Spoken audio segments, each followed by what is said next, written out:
السلام علیکم و رحمت الله و برکاته.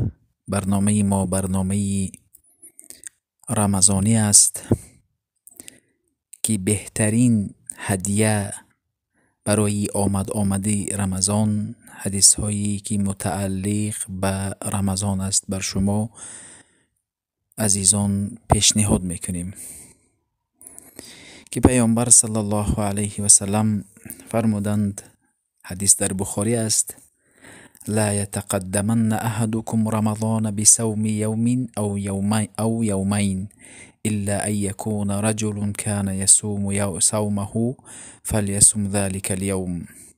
پیامبر صلی الله علیه و سلم گفتند وقتی که یک روز یا دو روز در آمدن رمضان مانده است، شما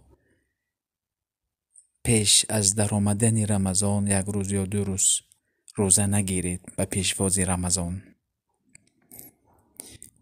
مگرم که همان شخص ها روزه داشته میتوانند که آنها عادتشان به روزهای دوشنبه پنجشنبه روزه میگرفتند. با این روز درست آید باکی ندارد، اما مخصوص برای پیشوازی ماه رمضان یک روز یا دو روز روزه گرفتند، پیامبر این را منع کردند.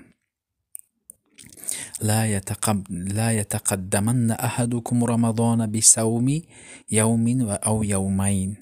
این یعنی پیامبر صلی الله علیه وسلم منع کردند، مگرم که انسان هایی که روزه های دوشنبه پنجشنبه می‌دارند که به این روز درست آمد، اگر روزه گیرم باکی ندارد، اما مخصوص پیشواز گرفتن، پیامبر این را منع کردند.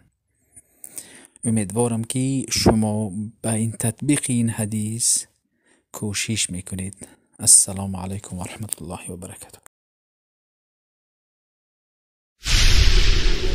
أينما كنا